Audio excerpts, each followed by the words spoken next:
के बुजुर्गों में दर्द होने को आम मान लिया जाता है। क्या भाई माता जी हो गई 60 साल की तो अब तो दर्द होना ही होना है उनको। लेकिन ये चीज़ें हमारे इंडिया में ही आम है क्योंकि यहाँ आदमी की जान सस्ती है ना। यहाँ परवाह नहीं किसी को, है ना। ठीक है, माता जी अभी काम की रही नहीं। अब यही चीज़ आप दूसरे देशों में देखिए। अब देखिए दूसरे देश के राष्ट्रपति, अब ट्रंप को कुछ हो जाए तो उसके घुटने के लिए 4 लोग खड़े हो जाएंगे वहाँ पर, है ना। तो वही हमारी माता जी को हो जाए, है ना। ट्रंप तो ज़्यादा ही एज का है, माता जी 60 साल की हैं, वो ज़्यादा बड़ा है। तो हाँ, तो समझ में आ गया। तो यहाँ तक जो चीज़ें अब तक अमीर लोगों को, अफोर्डिंग लोगों को उपलब्ध थी, अब वो हर मरीज तक पहुँच पा रही हैं, है ना। अब एक्टिविटी पे बात हो रही है कि हमारी माताजी अभी भी मंदिर जाना चाहती हैं, भाई उनके लिए मंदिर जाना ही काम है, तो उनको फिट कैसे बनाया जाए। तो वैसी टेक्निक्स हैं, जैसे फॉर एग्जांपल रेडियो, घुटने की बात करते हैं आपने बोला तो रेडियो फ्रिक्वेंसी अब्लेशन है उसके लिए। उसमें रीजनरेशन ट्रीटमेंट ऑप्शन हैं, जैसे कि PRP एक इस्टेब्लिश्ड ऑप्शन बन चुका है आजकल, प्लेटलेट रिच प्लाज्मा, है ना। और उसके अलावा मेसेंकाइमल डिराइव्ड सेल्स हो गए, एमफैट हो गया, बहुत सारे ऑप्शंस हो गए हैं, स्कैफोल्ड्स हैं तरह तरह के। तो बहुत सारे ऑप्शंस आज अवेलेबल हैं। अगर घुटना टेढ़ा हो रहा है तो हमारे पास ब्रेसिस हैं। सो जिस तरह की ज़रूरत मरीज़ को है उस तरह का वो ट्रीटमेंट करके किसी भी एज ग्रुप में वो फ़ायदा ले सकते हैं।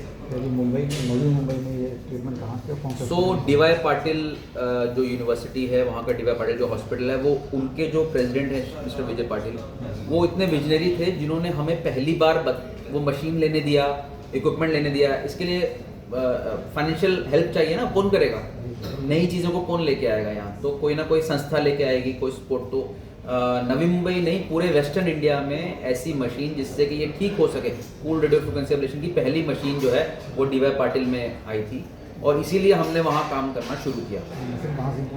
तो ये US से आती है, जैसे बताया ना हमने कि सबसे ज़्यादा जहाँ एफ्लुएंट होगा, जहाँ सबसे ज़्यादा होगा, वहाँ ही इस सब का इलाज उपलब्ध होगा। तो बट मुझे खुशी है कि हमारी जो सोसाइटी है वो हालांकि काफ़ी पुरानी है, 40 साल पुरानी सोसाइटी है हिंदुस्तान में भी, लेकिन उसका इतना ज़्यादा लोगों को पता नहीं था। अब लोग अवेयर हो रहे हैं, अब लोग देख रहे हैं कि हमें समझौता नहीं करना है अपनी तरफ से, तो उनको अच्छा लग रहा है। तो मुंबई आगे करके मुंबई सो अभी क्या हो, आज की स्थिति ये है कि अब BMC के अस्पतालों में भी मशीन्स परचेज हो रही हैं। जैसे KEM में पेन OT बन गया है। हाँ, वो डॉक्टर भी आज आने वाले हैं, आपको बताएंगे। हाँ, KEM के जो डॉक्टर वो आने वाले हैं जिन्होंने पेन OT बना दिया है ना। सो ऐसे हर जगह पे थोड़ा थोड़ा उसका विस्तार हो रहा है। हमने शुरू किया था जब, तब उस समय चीज़ें कम थी, उतना एक्टिव नहीं थी। और आज मतलब मुंबई पेन स्कूल के जरिए हम इसकी जानकारी और डॉक्टर्स को बता रहे हैं, ताकि जैसे आपने बोला पालघर वाला भी आके सीख जाए और शायद सीख के चला जाए। पूरे महाराष्ट्र में। हाँ, हम तो चाह रहे हैं कि पूरा महाराष्ट्र में फैलेगा। ट्रेनिंग करे, नहीं ट्रेनिंग करेगा तो गलत हो जाएगा, तो कुछ सिखाया कौन। ठीक है सर, इसका सक्सेस रेशियो कैसा है और पेशेंट का एक्सपीरियंस कैसा है? सो देखो, इनका जो सक्सेस रेशियो है वो बहुत हाई है। शर्त सिर्फ एक है कि इंडिकेटेड होना चाहिए। जैसे हर गाय को आप एक ही छड़ी से हाँक नहीं सकते। मतलब जिसको घुटने में थोड़ा दर्द है उसको भी वो कर देंगे, जिसका घुटना टेढ़ा हो गया उसको भी वो कर देंगे। तो यही तो ट्रेनिंग देना है, वरना प्रोसीजर करना तो कोई भी सीख सकता है ना। ये सिर्फ वैसे ही है जैसे YouTube देखते हैं आप, एक्सरसाइज देख के चालू कर देते हैं, है ना। फिर वही एक्सरसाइज कोई बताता नहीं माता जी ये तो आपको करना ही नहीं था, है ना। तो जब हाथ में हथौड़ा हो तो हर चीज़ कील जैसी दिखती है, समझ में आया? ऐसा सोचिए। तो ये अपने स्वास्थ्य को हानि पहुंचाते, उनके लिए तो ये बिल्कुल एक जैसे कहते हैं कोई ऑप्शन ही नहीं है। इसमें पेन किलर्स नहीं देते हैं, क्योंकि पेन किलर खा लिया तो फिर लिवर किडनी जो सड़ेगा उसके लिए फिर लिवर ढूंढे, किडनी ढूंढे, कौन देगा।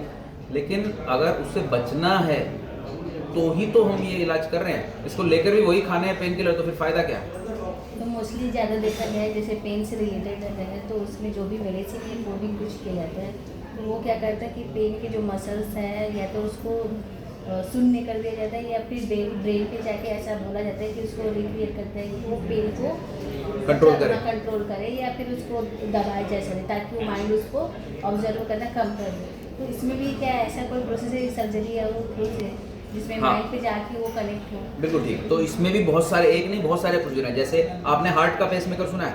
हाँ। तो वैसे ही हम कमर का पेसमेकर डालते हैं। तो वही सी पतली तार जो हार्ट में जाती है वो हम स्पाइन में डाल देते हैं, और उसको एक पतली तार को जोड़ देते हैं, एक छोटी डिबिया जैसी रहती है जैसे पेसमेकर में होती है, बस वो डिबिया थोड़ा नीचे लगा देते हैं और उससे उन सिग्नल्स को हम मास्क कर सकते हैं। लेकिन ये तभी कर सकते हैं जब कोई उसका और कारण नहीं है। फर्ज किया किसी को अपेंडिक्स का दर्द है तो उसका पेन धरना बंद कर देंगे, वहाँ तो तकलीफ क्या है, अपेंडिक्स है। लेकिन वो मरीज हमारे पास नहीं आएंगे, वो मरीज जाएंगे सर्जन के पास। हमारे पास कौन से आएंगे कि वो सब जगह घूम चुके। हमने क्या बोला, हम क्रॉनिक पेन का इलाज कर रहे हैं। तो आम जो इलाज होते हैं छोटे मोटे डॉक्टर्स या मतलब जो स्पेशलिस्ट हैं रिस्पेक्टेड अपनी फील्ड में, वो तो हो चुका उनका, अब भी दर्द है क्योंकि माता जी ठीक चल नहीं पा रही हैं, बताया था हमने आपको, है ना। सो उसको ठीक करने के लिए मरीज हमारे पास आता है और ऐसे मरीज में हम ये कर सकते हैं। ठीक है। लेकिन हाँ, भविष्य में चांस है जैसे लोगों को जैसे कभी मसल्स पेन्स हो गया होता है, जिसकी मसल्स में ज़्यादा चलिए दौड़ लिए या माइग्रेन से एथलेटिक्स लोग को ज़्यादा हाँ, या नेचुरल होता है हैवी वर्क कर लिए तो पेन हो गया। तो इन फ्यूचर्स में ऐसा है कि जैसे हैवी वर्क हो गया, पेन हो रहा है तो मेडिसिन ले या ऑइंटमेंट लगाए, उससे अच्छा कि वो ये वाला ट्रीटमेंट ले। तो देखो मैडम, इन फ्यूचर नहीं, इन प्रेजेंट ही जैसे माइग्रेन हो गया, अब माइग्रेन तो उसको चलता ही रहेगा जिंदगी भर, वो दवाई खाता रहेगा हाँ, बेचारा, दवाई खाता रहेगा। है ना। किसी को सर्वाइकोजेनिक गर्दन से सिर में दर्द जा रहा है तो उसका सटीक इलाज इसमें ही है, मैं तो है नहीं कहीं, समझ में आया। दूसरा एग्जाम्पल, अभी एथलीट को चोट लग गया तो अगर उसका लिगामेंट समझो आधा कटा है या इतना नहीं कटा है कि पूरा टूट गया, तो उसको रिजेनेशन से ही ठीक करना पड़ेगा, सर्जरी तो उसमें होगी नहीं। तो ऐसी टेक्निक्स ही हमारे पास है। तो आपने बिल्कुल सही पकड़ा कि ऐसी ऐसी जो चीज़ें हैं वो उन्हीं का सोल्यूशन जो है वो हम दे रहे हैं। सो मेरा सवाल आपसे है कि जो आपकी ट्रेनिंग कॉस्ट इफेक्टिव के बारे में क्या बताएं? सो इसमें ये बहुत कॉस्ट इफेक्टिव है, उसका रीज़न बताता हूँ। देखो आमतौर पे क्या लोग सोचते हैं कि जो आज कीमत दिया वही कीमत है उसका। जैसे दवा आप लेके आ गए, आपको लगा 100 रुपये का आज दवा हो गया, कोई नहीं सोच 365 दिन है तो 36,500 तो सीधा दे दिया आपने, ऊपर से मरीज भी बिस्तर पे डाल दिया, आप काम भी नहीं कर पाएंगे। अभी आप लोग आए हैं सब हमारे पास, सबको कमर दर्द हो जाए, काम पे नहीं आ पाएंगे ना। तो हमारा पर्पस क्या है, पेशेंट को ठीक करना और उनको काम पे वापस भेजना, to put the patient back to work. और न सिर्फ वो कॉस्ट इफेक्टिव रहेगा बल्कि पेशेंट उससे कमाई भी कर सकता है। आप सोचिए, हमारे कोई मरीज है, ऑटो रिक्शा ड्राइवर है जैसे, है ना, उसको आप बोल दिए भाई तुम सर्जरी कराओ और फिर 3 महीना बेड पे लेटे रहो, उसके बदले हम अपना प्रोसीजर करेंगे, उसको बोलेंगे भाई अब बेड पे नहीं लेटना है, लेकिन ऐसे ऐसे अपने काम को बढ़ाना है ताकि वो काम पे लौट सके। हमारा एक मरीज है, समझो वो 70 साल का मरीज है, अब वो एक फैक्ट्री में काम करता है, बाकी लोग तो रिटायर हो जाते हैं ना, अभी भी फैक्ट्री में काम कर रहा है, उसको दिन का पैसा मिल रहा है ना। उसको माइग्रेन हो गया, बेचारा आया, हमारा प्रोसीजर करवाया, उसने C2 C3 radio frequency operation किया हमने, तो ये टेक्निकल नाम है बट एक प्रोसीजर का नाम है ताकि सुनने वाले समझ सकें, गूगल करके पढ़ सकें उसको। तो उसके बाद उसको दर्द चला गया, अभी वो आराम से काम कर रहा है। तो हमारा पर्पस है to put the patient back to work. अब एब्सोल्यूट टर्म्स में आप देखिए उसका कीमत क्या है, तो उसका कीमत उतना है जितना कि वो मरीज का रियल वर्थ है ना। तो फ्री में तो चीज़ें नहीं उपलब्ध हैं, लेकिन आपको एक मैं खुशी की बात बताता हूँ, इसमें से कुछ प्रोसीजर सरकार की नॉर्मल स्कीम्स में भी कवर्ड है। जैसे ट्राइजेमिनल न्यूरैल्जिया के लिए रेडियो फ्रिक्वेंसी एब्लेशन, तो चेहरे की नस का दर्द होता है, इसे कहते हैं ट्राइजेमिनल न्यूरैल्जिया, तो उसका जो प्रोसीजर है वो सरकार की योजना में कवर्ड है।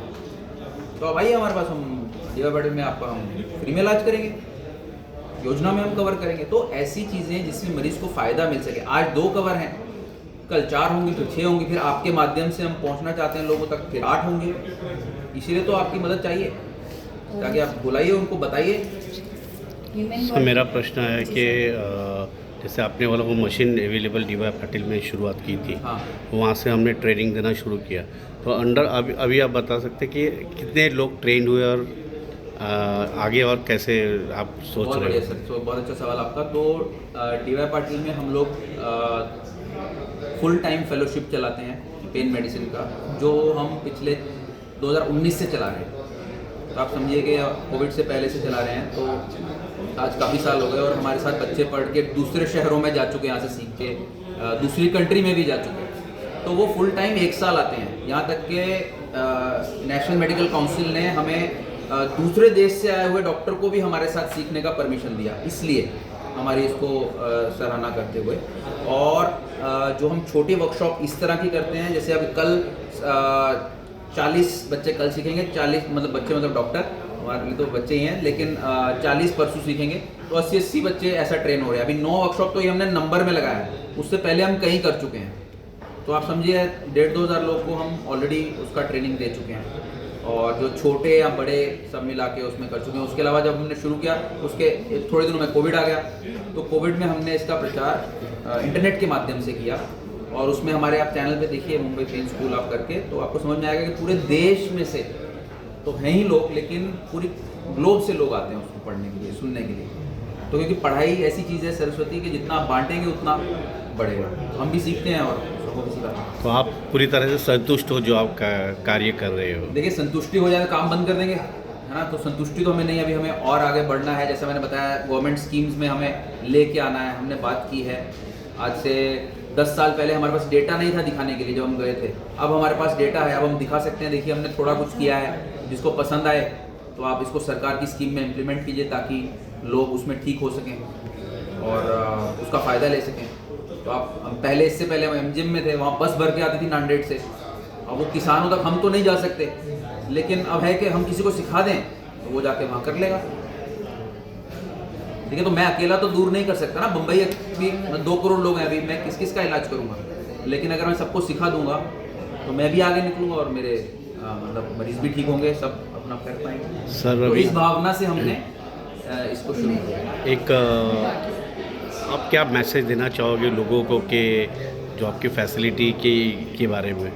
सो हम लोगों को ये सलाह देना चाहेंगे कि DY पाटिल में पेन क्लिनिक है, वहाँ पे आइए।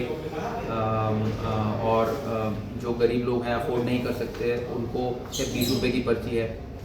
इतनी सुविधाएं हैं, सस्ते में हम सब चीज़ कर रहे हैं। वहाँ आइए, अपना इलाज कराइए और इसका फ़ायदा लीजिए और दर्द से मुक्त होइए। दर्द में तड़पते रहना अच्छी बात नहीं है, उससे समझौता मत कीजिए।